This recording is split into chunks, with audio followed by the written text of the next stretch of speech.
नमस्कार दोस्तों, स्वागत है आपका आज के मुख्य समाचार में, जिसमें सबसे पहली और बड़ी खबर में आपको बताएंगे कि पाकिस्तान के साथ चीन को भी सख्त संदेश। विदेश मंत्री बोले, दुनिया जानती है अब किसी भी दबाव में नहीं झुकेगा भारत। दूसरी बड़ी खबर में जिक्र हुआ कि चीन को घेरने के लिए मुस्लिम देशों से अमेरिका ने मिलाया हाथ। और तीसरी बड़ी खबर में आपको बताएंगे कि इंजीनियरों की मौत से आग बबूला चीन, सी पैक प्रोजेक्ट से निकाले गए सभी पाकिस्तानी, एयर स्ट्राइक की दी चेतावनी। इसी के साथ अगली बड़ी खबर में जिक्र होगा कि नेगेटिव कोविड रिपोर्ट के साथ ही मिलेगी यूपी में एंट्री, योगी सरकार का बड़ा फैसला।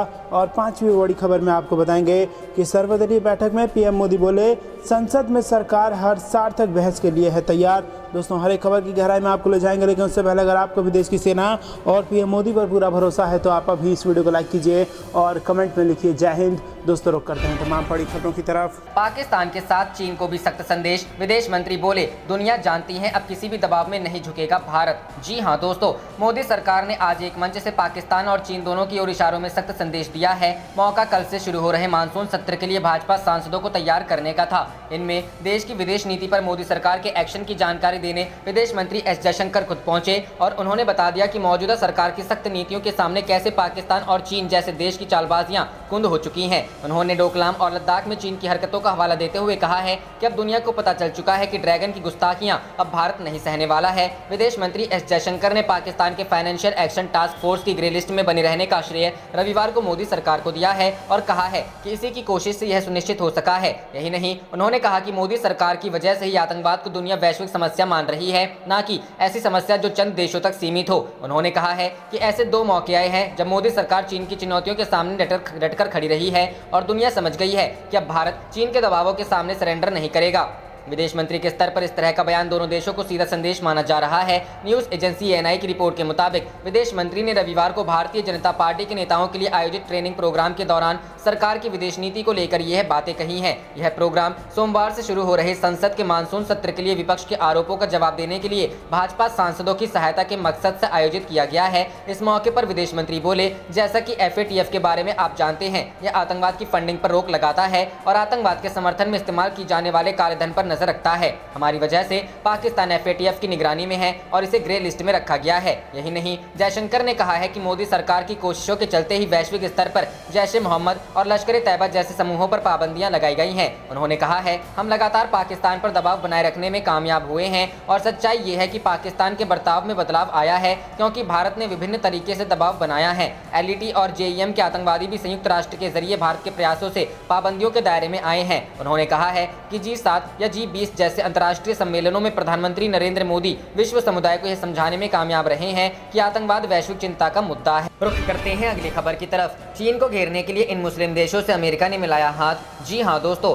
अमेरिका चीन के नए दोस्त पाकिस्तान के साथ मिलकर अब उसे नई चुनौती देने की तैयारी में है। भारत, ऑस्ट्रेलिया, अमेरिका और जापान के गुट वाले क्वाड ग्रुप की तरह ही अमेरिका अब अफगानिस्तान, पाकिस्तान और उज्बेकिस्तान के साथ एक नया क्वाड ग्रुप बनाने जा रहा है। इस नए डिप्लोमेटिक प्लेटफॉर्म का फोकस इन क्षेत्रों में रीजनल कनेक्टिविटी पर रहेगा ताकि इन देशों में समृद्धि और शांति के द्वार खुले। इस बात की पुष्टि स्वयं बिडेन प्रशासन ने की है। अमेरिका के स्टेट डिपार्टमेंट ने शुक्रवार को बताया, सभी पक्ष मानते हैं कि रीजनल कनेक्टिविटी के लिए अफगानिस्तान में शांति और स्थायित्व जरूरी है और इस बात पर सहमत हैं कि रीजनल कनेक्टिविटी और शांति दोनों एक दूसरे को मजबूत करते हैं। अमेरिकी विदेश विभाग ने कहा है कि फलते फूलते अंतर क्षेत्रीय व्यापार मार्गों को खोलने के ऐतिहासिक अवसर को स्वीकार करते हुए सभी पक्ष व्यापार का विस्तार करने, ट्रांजिट लिंक बनाने और व्यापार से व्यावसायिक संबंधों को मजबूत करने के लिए सहयोग करने का इरादा रखते हैं। अमेरिकी स्टेट डिपार्टमेंट ने आगे कहा, सभी पार्टियों ने आने वाले महीनों में सहयोग के तौर तरीकों को निर्धारित करने के लिए मिलने पर सहमति व्यक्त की है, यानी अगले कुछ महीनों के भीतर ही चारों देश एक बैठक कर सकते हैं। अफगानिस्तान की रणनीतिक स्थिति को लंबे समय से महत्व दिया जाता रहा है, जिसका फायदा इस युद्धग्रस्त देश को मिल सकता है। आपको बता दें कि अफगानिस्तान की सीमा पूर्व और दक्षिण में पाकिस्तान से, पश्चिम में ईरान से, उत्तर में तुर्कमेनिस्तान से, उज्बेकिस्तान और तजाकिस्तान से और उत्तर पूर्व में चीन से लगती है। ऐतिहासिक सिल्क रोड के केंद्र में स्थित अफगानिस्तान लंबे समय तक एशियाई देशों के बीच व्यापार का चौराहा रहा है, जो एशियाई देशों को यूरोप से जोड़ता था। अफगानिस्तान की भूमिका दोनों महाद्वीपों के बीच में धार्मिक, सांस्कृतिक और वाणिज्यिक संपर्कों को बढ़ाने में भी रही। रुख करते हैं अगली खबर की तरफ। इंजीनियरों की मौत से आग बबूला चीन, CPEC प्रोजेक्ट से निकाले गए सभी पाकिस्तानी, एयर स्ट्राइक की चेतावनी। जी हां दोस्तों, पाकिस्तानी कहते हैं पहाड़ों से ऊंची और महासागरों से गहरी है चीन और पाकिस्तान की दोस्ती, लेकिन पाकिस्तान में 9 चीनी इंजीनियर क्या मारे गए। चीन ने पाकिस्तान के नाकों में दम कर दिया है। चीन फिलहाल पाकिस्तान के लिए सबसे बड़ी मुसीबत बन गया है और चीन ने अपने इंजीनियरों के मारे जाने का बदला लेते हुए CPEC प्रोजेक्ट का काम रोक दिया है और चीन ने धमकी दी है कि वो कभी भी पर एयर स्ट्राइक कर सकता है। इसके साथ ही पाकिस्तानी मीडिया की तरफ से एक रिपोर्ट आ रही है कि चीन ने दसूत जल विद्युत परियोजना का काम भी रोक दिया है, जो पाकिस्तान के लिए सबसे बड़ा झटका है। पाकिस्तान के खैबर पख्तूनख्वा प्रांत में एक बस में हुए बम विस्फोट में 9 चीनी इंजीनियर मारे गए हैं, जिसके बाद चीन ने सख्त एक्शन लेते हुए दसूत जल विद्युत परियोजना का काम रोक दिया है। चाइना गोजोबा ग्रुप कंपनी CGCC चीन पाकिस्तान आर्थिक गलियारे CPEC के हिस्से के रूप में दसू के पास एक नदी पर जल विद्युत संयंत्र का निर्माण कर रही थी, लेकिन अब चीनी कंपनी ने काम रोक दिया है। वहीं चीन ने कहा है कि वो कभी भी पाकिस्तान के अंदर एयर स्ट्राइक कर सकता है। चीनी अखबार ग्लोबल टाइम्स ने कहा है कि पाकिस्तान आतंकियों पर किस तरह से कार्रवाई कर रहा है उस पर वो नजर रख रहा है और अगर चीन पाकिस्तानी कार्रवाई से संतुष्ट नहीं होता है तो चीन की वायुसेना पाकिस्तान स्थित आतंकी संगठनों पर एयर स्ट्राइक करने से भी परहेज नहीं करेगी। एक बयान जारी करते हुए चीन की कंपनी CGCC ने कहा है कि CGCC दासू HPP मैनेजमेंट ने पाकिस्तान के औद्योगिक और वाणिज्यिक अध्यादेशों का पालन करने वाले सभी पाकिस्तानी कर्मियों को नौकरी से निकालने का फैसला किया है।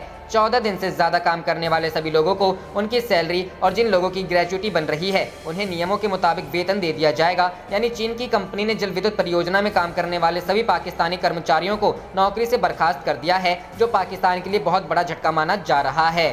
रुख करते हैं अगली खबर की तरफ। नेगेटिव कोविड रिपोर्ट के साथ ही मिलेगी यूपी में एंट्री, योगी सरकार का फैसला। जी हां दोस्तों, उत्तर प्रदेश में एंट्री के लिए अब कोविड की नेगेटिव रिपोर्ट का होना जरूरी होगा। रविवार को राज्य की योगी सरकार ने बड़ा फैसला लेते हुए ये निर्देश जारी किया है। ऐसे में अब किसी भी दूसरे राज्य से जब यूपी में आना होगा तो कोरोना की नेगेटिव रिपोर्ट का साथ होना अनिवार्य रहेगा। रविवार को CM योगी आदित्यनाथ के आला अधिकारियों संग एक अहम बैठक हुई थी। उस बैठक में CM योगी ने दूसरे राज्यों से आने वाले यात्रियों के लिए खास दिशा निर्देश जारी किए हैं। कहा गया है कि जिन राज्यों में पॉजिटिविटी दर 3% से ज्यादा है वहां से आने वाले यात्रियों को कोविड की नेगेटिव रिपोर्ट लाना अनिवार्य रहेगा। ये भी स्पष्ट कर दिया गया है कि कोविड रिपोर्ट सिर्फ 4 दिन पुरानी हो सकती है। CM ने उन लोगों के लिए छूट की बात कही है जिन्हें कोरोना वैक्सीन के दोनों टीके लग चुके हैं, लेकिन फिर भी सड़क, वायु, रेल मार्गों के अलावा निजी साधनों से आ रहे तमाम लोगों पर ये नियम लागू रहने वाले हैं। बैठक के दौरान मुख्यमंत्री की तरफ से टेस्ट एंड ट्रीट की नीति पर जोर दिया गया है। उन्होंने कहा कि जो भी शख्स कोविड प्रभावित राज्यों से यूपी में एंट्री लेगा उनकी समय रहते कॉन्टैक्ट ट्रेसिंग करना जरूरी है।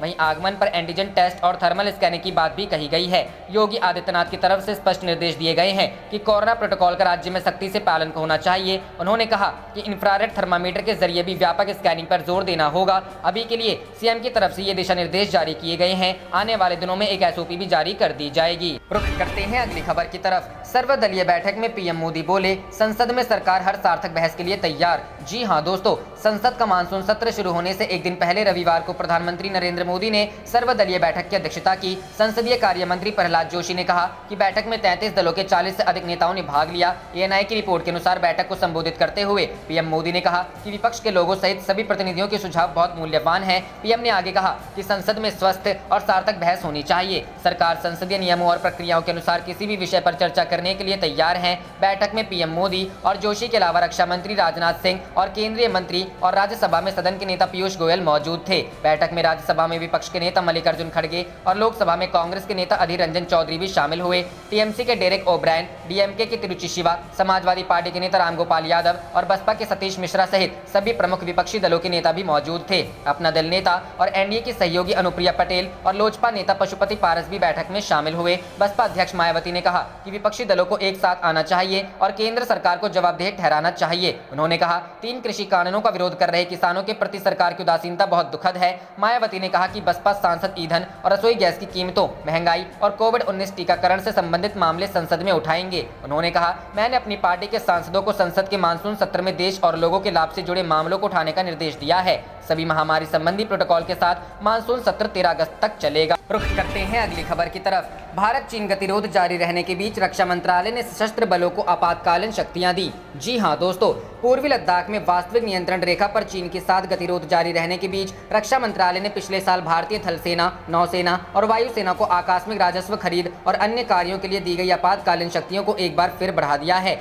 शीर्ष रक्षा सूत्रों के अनुसार राजस्व खरीद के लिए आपातकालीन शक्तियां फास्ट ट्रैक प्रक्रिया के माध्यम से 31 अगस्त तक बढ़ा दी गई हैं। पिछले महीने रक्षा मंत्री राजनाथ सिंह की अध्यक्षता वाली रक्षा अधिग्रहण परिषद ने भी पूंजी अधिग्रहण के लिए रक्षा सेवाओं की आपातकालीन शक्तियों को 31 अगस्त 2021 तक बढ़ा दिया था। आपातकालीन पूंजी और राजस्व खरीद शक्तियों को पहले मार्च 2021 तक बढ़ाया गया था। पूंजीगत खरीद शक्तियां कैपिटल एसेट, हथियार प्रणालियों और परिचालन के लिहाज से अन्य महत्वपूर्ण उपकरणों को हासिल करने से संबंधित है, जो रक्षा बलों की ऑपरेशनल क्षमताओं को स्थायी रूप से बढ़ाते हैं। राजस्व खरीद शक्तियां इन परिसंपत्तियों को बनाए रखने या व्यवस्थित रखने के लिए आवश्यक महत्वपूर्ण कलपुर्जों और गोला बारूद की खरीद से संबंधित है। सरकार के एक सूत्र ने कहा, राजस्व और पूंजीगत खरीद दोनों के लिए आपातकालीन शक्तियों को बढ़ाना हमारी युद्धक और हमलों से निपटने की क्षमताओं को अगले स्तर तक बढ़ाने और उन्हें लंबे समय तक बनाए रखने की सरकार की मंशा को दर्शाता है। पिछले साल जून में गलवान घाटी संघर्ष के बाद रक्षा मंत्रालय ने पहली बार सशस्त्र बलों को आपातकालीन पूंजीगत खरीद के अधिकार दिए थे, जिसके तहत लंबी और जटिल खरीद प्रक्रिया के बिना तत्काल आधार पर 300 करोड़ रुपए तक की हथियार प्रणालियों की खरीद की जा सकती थी। इससे पहले फरवरी 2019 में बालाकोट हवाई हमले के बाद सेवाओं को आपातकालीन शक्तियां दी गई थी और 2016 की उरी सर्जिकल स्ट्राइक के दौरान केवल राजस्व खरीद को मंजूरी दी गई थी। रुख करते हैं अगली खबर की तरफ। संबित पात्रा ने न्यूज वेबसाइट पर लगाया भारत को बदनाम करने का आरोप, कहा विदेशों से होती है फंडिंग। जी हां दोस्तों, भारतीय जनता पार्टी के प्रवक्ता संबित पात्रा ने न्यूज वेबसाइट न्यूज क्लिक पर देश को बदनाम करने और देश के खिलाफ साजिश रचने का आरोप लगाया है। पात्रा ने कहा कि देश में एक ऐसा सरगना है जो देश के ही नीचे दिखाने के लिए काम कर रहा है। ये एक तरह की अंतर्राष्ट्रीय साजिश है। भाजपा प्रवक्ता ने कहा कि न्यूज क्लिक का एक ही मकसद है कि हिंदुस्तान की सरकार को फेल बताना और विदेश की कुछ ताकतों का एजेंडा चलाना। न्यूज क्लिक में बाहरी ताकतें फंड भेजती थी। ये पीपी के नाम की कंपनी के अंतर्गत आती है। इन्होंने 9.59 करोड़ रुपए के एफडीआई को स्वीकार किया। इसमें मुख्य रूप से विदेश के 3 लोग सम्मिलित थे। इसके अलावा करीब 30 करोड़ रुपए इन्होंने विदेशों की अलग अलग एजेंसियों से प्राप्त किया। उन्होंने कहा कि जो न्यूज क्लिक के बारे में तथ्य सामने आया है, इससे एक बात स्पष्ट है कि टूलकिट केवल हिंदुस्तान के कुछ राजनीतिक दल चला रहे हैं। ऐसा नहीं है, बल्कि भारत के बाहर भी एक ऐसी साजिश हो रही है जो इस टूलकिट का हिस्सा है। पात्रा ने कहा, मीडिया की चादर ओढ़कर पोर्टल चलाने वाले कुछ एक्टिविस्ट हैं, जिनके साथ कुछ विदेशी ताकतें हैं और भारत के कुछ मेन स्ट्रीम के राजनेता भी हैं। इनका एक ग्रुप बना है। पूरे सामंजस्य के साथ ये काम करते हैं। इनका मकसद होता है देश में भ्रम, अराजकता फैलाना। पात्रा ने आज पूरे विश्व में हमारी वैक्सीन नीति को लेकर सराहना की गई, वैक्सीन मैत्री को लेकर सराहना की गई। हमारे देश और हमारी वैक्सीन नीति को बदनाम किया जाए, यह कुचेष्टा कुछ लोगों ने, कुछ संस्थानों ने और कुछ पोर्टल्स ने की है। ये विदेशी फंडिंग के माध्यम से हो रहा है। रुख करते हैं अगली खबर की तरफ। किसानों को सिंघू बॉर्डर से संसद तक मार्च की परमिशन नहीं, दिल्ली पुलिस ने दिया ये ऑप्शन। कल फिर बैठक। जी हां दोस्तों, केंद्र के कृषि कानूनों के विरोध में चल रहे किसान आंदोलन के बीच सोमवार से संसद का मानसून सत्र शुरू हो रहा है। किसानों ने सत्र के शुरू होने के साथ ही सिंघू बॉर्डर से संसद तक मार्च करने की चेतावनी दी है। इसको लेकर आज दिल्ली पुलिस ने किसानों के साथ अहम बैठक की। इसमें दिल्ली पुलिस ने किसानों को संसद मार्च की परमिशन देने से इनकार कर दिया। हालांकि बैठक में जंतर मंतर के पास प्रदर्शन का विकल्प भी सामने आया। किसानों के इस प्रस्ताव पर दिल्ली पुलिस ने काफी हद तक रजामंदी दी है, लेकिन किसान मानने को तैयार नहीं है। अब इसको लेकर सोमवार को फिर बैठक होगी, जिस पर सबकी नजरें टिकी है। जानकारी के मुताबिक सिंघू बॉर्डर के पास एक बैंक्वेट हॉल में हुई इस बैठक के बाद भी कोई नतीजा नहीं निकला है। दिल्ली पुलिस ने किसानों के संसद मार्च की मांग को सीधे से नकार दिया है। वहीं किसानों का कहना है कि वे हर हाल में संसद तक मार्च निकालना चाहते हैं। इसलिए अब सोमवार को एक बार फिर दोनों पक्षों की बैठक होगी, जिसमें इस मसले का समाधान निकाला जाएगा। करीब 45 मिनट तक चली इस अहम बैठक के दौरान दिल्ली पुलिस के वरिष्ठ अधिकारियों ने किसानों के सामने कोरोना से पैदा हुई स्थिति, कोविड प्रोटोकॉल का पालन करने जैसी बातें रखी। इससे पहले संसद के मानसून सत्र से पहले किसानों के संभावित प्रदर्शन को लेकर दिल्ली मेट्रो भी सतर्क है। दिल्ली पुलिस के डीसीपी जितेंद्र मणि त्रिपाठी ने मेट्रो के मुख्य सुरक्षा अधिकारी को इस बारे में पत्र लिखा है। इस पत्र में मेट्रो की सुरक्षा व्यवस्था के बारे में सलाह दी गई है। वहीं किसानों के संभावित प्रदर्शन को लेकर राजधानी के कई मेट्रो स्टेशनों पर सुरक्षा इंतजाम बढ़ा दिए गए हैं। डीसीपी के पत्र में कुछ प्रमुख अति संवेदनशील मेट्रो स्टेशन को कुछ समय के लिए बंद भी करने की सलाह दी गई है। इन स्टेशनों में संसद भवन के आसपास के मेट्रो स्टेशन शामिल है। पुलिस ने केंद्रीय सचिवालय, मेट्रो स्टेशन, जनपद, लोक कल्याण मार्ग, राजीव चौक, मंडी हाउस और उद्योग भवन मेट्रो स्टेशन को संवेदनशील श्रेणी में रखा है। रुख करते हैं अगली खबर की तरफ। कोरोना से उबरकर वैक्सीन लगवाना है फायदेमंद, पहली डोज भी करेगी बूस्टर का काम। जी हां दोस्तों, देश में कोरोना की दूसरी लहर अभी खत्म नहीं हुई है। कोरोना के नए वेरिएंट लोगों को अपनी चपेट में ले रहे हैं। कोविड से निपटने के लिए दवाओं पर रिसर्च के साथ ही इसके प्रभावों को लेकर नई स्टडीज की जा रही है। हालांकि अभी तक कोविड अनुरूप व्यवहार के साथ सिर्फ वैक्सीन ही प्रभावी उपाय के रूप में सामने आई है। देश में टीकाकरण लेकर केंद्र और राज्य सरकारें भी जोर दे रही हैं, साथ ही ज्यादा से ज्यादा लोगों से वैक्सीन लगवाने की अपील कर रही है। हालांकि जो लोग कोरोना पॉजिटिव होने के बाद बाद ठीक हो गए हैं और उनके शरीर में कोरोना से लड़ने के लिए एंटीबॉडीज बन गई है। उन्हें लेकर सरकार और स्वास्थ्य विशेषज्ञ कुछ दिन तक वैक्सीन न लगवाने की सलाह दे रहे हैं। कोरोना से उबरने वाले लोगों को सलाह दी जा रही है कि अगर वे 3 महीने से 6 महीने तक भी वैक्सीन नहीं लगवाते हैं तो वे कोरोना से पूरी तरह सुरक्षित हैं। हालांकि बहुत सारे लोग कोरोना से ठीक होने के कुछ दिन के भीतर ही वैक्सीन ले रहे हैं। इस संबंध में डॉक्टरों का भी कहना है कि ऐसा करना नुकसानदेह नहीं है, बल्कि कोरोना के लिए नए वेरिएंट के दौर में काफी फायदेमंद हो सकता है। ऐसे में कोरोना से ठीक होते ही 3 महीने का इंतजार न करके वैक्सीन लेने वाले लोगों को लेकर all India institute of medical sciences के पूर्व निदेशक डॉक्टर MC मिश्रा कहते हैं कि कोरोना वैक्सीन के अलावा विश्व भर में वैक्सीन की बूस्टर डोज को लेकर भी बहस छिड़ी हुई है। इस पर वैज्ञानिक बहस कर रहे हैं कि कोरोना के किसी भी डोज या नए संक्रमण से बचाव के लिए और शरीर को और भी मजबूत स्थिति में लाने के लिए बूस्टर डोज लगाना सही हो सकता है। रुख करते हैं अगली खबर की तरफ। देश को नया पहरेदार रोमियो मिला, चीन को देगा मुंहतोड़ जवाब, इंडो पैसिफिक रीजन पर रहेगी पैनी नजर। जी हां दोस्तों, अमेरिकी नौसेना ने भारत को रोमियो हेलीकॉप्टर सौंप दिया है। रोमियो एक टॉप क्लास हेलीकॉप्टर है। रोमियो इतना खतरनाक है कि समंदर में इसकी निगाहों से दुश्मन का बच निकलना मुश्किल ही नहीं बल्कि नामुमकिन है। MH-60R हेलीकॉप्टर एक ऑल वेदर हेलीकॉप्टर है जिसे अत्याधुनिक एवियोनिक्स के साथ कई मिशन में इस्तेमाल करने के लिए खास तौर पर डिजाइन किया है। MH-60 रोमियो सीहॉक हेलीकॉप्टर पनडुब्बियों और जहाजों पर अचूक निशाना लगाने में सक्षम है। ये हेलीकॉप्टर आधुनिकतम सेंसर, मिसाइल और टॉर्पीडो से लैस होते हैं। इसकी रफ्तार 267 किलोमीटर प्रति घंटा है। ऑस्ट्रेलिया और डेनमार्क समेत कई देशों ने रोमियो हेलीकॉप्टर को अपनी नौसेना में शामिल किया है। रुख करते हैं अगली खबर की तरफ। 2022 तक भारत की सीमा पर नहीं बचेंगे एक भी गैप, की जाएगी पूरी फेंसिंग, अमित शाह। जी हां दोस्तों, गृह मंत्री अमित शाह ने शनिवार को कहा कि व्यापक सुरक्षा सुनिश्चित करने के लिए 2022 तक भारत की सीमा के सभी गैप को कवर किया जाएगा। उन्होंने कहा कि नरेंद्र मोदी सरकार के सत्ता में आने से पहले भारत में राष्ट्रीय सुरक्षा नीति का भाव था, जिसका उद्देश्य अब दुश्मन को उसी सिक्के में वापस भुगतान करना है। अमित शाह ने कहा, कोई भी बाढ़ में अंतराल नहीं छोड़ना चाहता, लेकिन अगर 200 किलोमीटर लंबी बाढ़ पर आप 1.5 किलोमीटर का अंतर छोड़ दें तो बाढ़ का पूरा खंड बेकार हो जाता है। हमने प्रशासनिक स्तर पर बाधाओं को दूर करके और यहाँ तक कि पड़ोसी देशों से बात करके इन कमियों को भरने का काम किया है। सभी कठिनाइयों को पार करते हुए मैं आपको विश्वास दिलाता हूँ कि 2022 से पहले हमारी बाढ़ में कोई कमी नहीं बचेगी। अमित शाह विज्ञान भवन में BSF द्वारा आयोजित अलंकरण समारोह में रुस्तम अजीज स्मृति व्याख्यान दे रहे थे। शाह ने कहा कि राजनीति में आने से पहले भी वह हमेशा सीमा सुरक्षा के बारे में सोचते थे। गृह मंत्री ने कहा, मैं हमेशा सोचता था कि क्या इस सरकार की कोई राष्ट्रीय सुरक्षा नीति है। जब तक नरेंद्र मोदी PM नहीं बने तब तक हमारे पास एक स्वतंत्र राष्ट्रीय सुरक्षा नीति नहीं थी। यह विदेश नीति से प्रभावित था। जब नरेंद्र मोदी सरकार आई तो हमने कहा कि हम सबके साथ शांति चाहते हैं, लेकिन अगर कोई हमारी सीमाओं या हमारी संप्रभुता के साथ खिलवाड़ करता है तो राष्ट्रीय सुरक्षा नीति की प्राथमिकता यह है कि उसका उसी भाषा में जवाब दिया जाएगा। उदाहरण नहीं देना चाहता था क्योंकि हर कोई जानता था कि इस बारे में बात कर रहा हूं। जम्मू में हाल ही के ड्रोन हमलों की पृष्ठभूमि में अमित शाह ने कहा, ड्रोन खतरों के खिलाफ हमारा मिशन आज बहुत महत्वपूर्ण हो गया है। DRDO और अन्य एजेंसियां पहले से ही ड्रोन के खिलाफ पर्याप्त प्रणालियों के साथ अपनी सीमाओं की रक्षा करेंगे। BSF की DG राकेश अस्थाना ने कहा कि पिछले 1 साल में BSF ने सीमा पार से आने वाले 61 ड्रोन को देखा और 4 सुरंगों का पता लगाया। उन्होंने कहा कि बल ने 22 घुसपैठियों को मार गिराया, 632 किलोग्राम ड्रग्स पकड़ा और पश्चिमी सीमा पर हथियार बरामद किए। शाह ने भविष्य की चुनौतियों के प्रति बलों को आगाह किया। उन्होंने कहा, हमें इस चुनौती को स्वीकार करना होगा कि सीमा पार से आर्टिफिशियल इंटेलिजेंस और रोबोटिक्स का इस्तेमाल किया जाएगा। हम पहले से ही ड्रोन पर अनुसंधान और विकास पर जोर दे रहे हैं, लेकिन हमें लंबी अवधि में इन चुनौतियों पर भी ध्यान देने की जरूरत है।